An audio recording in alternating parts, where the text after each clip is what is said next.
लोकतंत्र का महापर्व आज है। जम्मू कश्मीर विधानसभा चुनाव पहले चरण के लिए मतदान आज है और 7 जिलों की 24 सीटों पर वोटिंग होगी। कश्मीर में 16 और जम्मू में 8 सीटों पर वोटिंग आज 219 उम्मीदवार मैदान में हैं।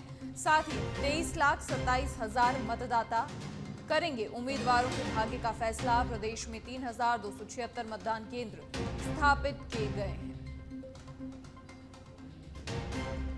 7 जिलों की 24 सीटों पर वोटिंग होगी। कश्मीर में 16 और जम्मू में 8 सीटों पर वोटिंग आज।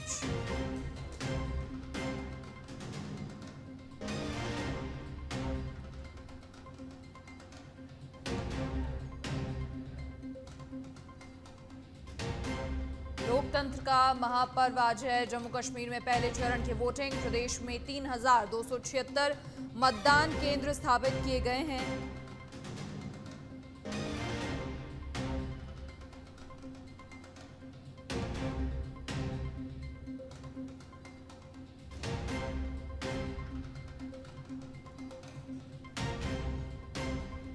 तो अलग अलग राज्यों में रह रहे 35,000 से ज्यादा विस्थापित कश्मीरी पंडित भी वोट डाल सकेंगे। उनके लिए दिल्ली में 24 स्पेशल बूथ बनाए गए हैं।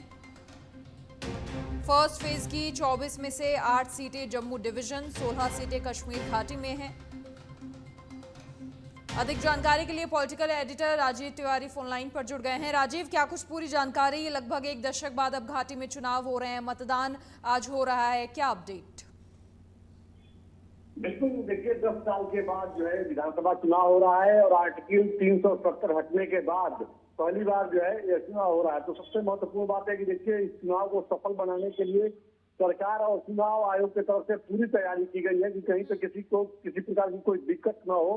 और 7 जिले के 24 विधानसभा सीट के लिए आज मतदान सुबह 7 बजे प्रक्रिया शुरू हो गई है और शाम 6 बजे तक जो है यह मतदान प्रक्रिया चलेगी। लोग आसानी से जो है अपने घरों से निकल करके और वोट डाल सकेंगे। चुनाव आयोग ने एक कहा जा सकता है कि अवेयर कैंपेन जैसे दूसरे राज्यों में चलाया जाता है, उस पर से आम जनमानस को अवेयर करने के लिए चुनाव आयोग ने यह स्लोगन अभी दिया है कि पहले मतदान फिर जलपान। तो लोगों को पहले जागरूक किया गया है कि ये आपका अधिकार है और अपने आप लोग मत का प्रयोग करें, घर से निकल करके प्रयोग करें।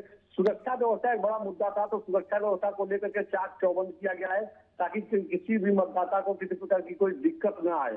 कुल मिलाकर के देखिए कहा जा सकता है कि चुनाव आयोग ने निष्पक्ष चुनाव कराने को लेकर बड़ी तैयारी की है।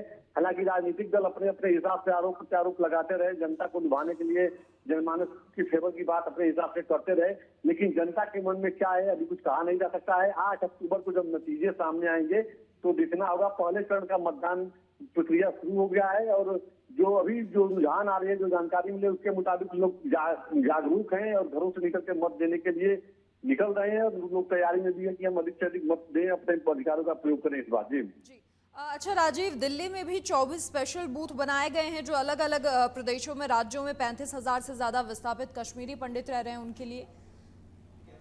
बिल्कुल सही कहा आपने। अगर देखा जाए तो एक बड़ा चुनावी मुद्दा भी रहा है विस्थापित कश्मीरियों को लेकर के कि जो वहाँ पे आतंकी गतिविधि बढ़ी थी और जिसके बाद तमाम जो वहाँ के हिंदू समुदाय के लोग थे दूसरे राज्यों में निवास करते हैं, तो उनको लेकर दिल्ली में भी बूथ पॉइंट बनाया गया है जहाँ पे वो अपने आसानी से अपने अधिकार का जो है अपने मताधिकार का प्रयोग कर सकें और अपना मनपसंद उम्मीदवार इस बार चुन सकें। जो कहा जा सकता है कि एक में खूबसूरती है भारतीय लोकतंत्र की, सभी को यह अधिकार दिया गया है कि वो अपना जनप्रतिनिधि चुने, तो उसमें बखूबी बढ़ चढ़ के हिस्सा ले सकते हैं। और दिल्ली के जो लोग की असल में जब विस्थापित वहां से लोग हुए तो अधिक से अधिक संख्या में लोग दिल्ली एनसीआर में ही निवास करते हैं। दूसरे राज्यों में भी लोग गए थे लेकिन दिल्ली एनसीआर में अधिक संख्या है, इसलिए दिल्ली में भी इस तरह की व्यवस्था चुनाव आयोग ने बनाया है। जो लोग नहीं जम्मू कश्मीर जा पा रहे हैं या वहाँ से पूरी तरह से कट गए हैं और यहाँ पे दिल्ली में रहते हैं तो वो भी यहाँ से बैठ करके अपना जनप्रतिनिधि चुनेंगे। क्योंकि देखिए सबसे महत्वपूर्ण बात है कि चाहे भारतीय जनता पार्टी की बात कीजिए या दूसरे राजनीतिक दलों की बात कीजिए, इस बार सभी लोग इस बात को लेकर वादा कर रहे हैं कि जो विस्थापित कश्मीर है, जो यहाँ से मजबूरी में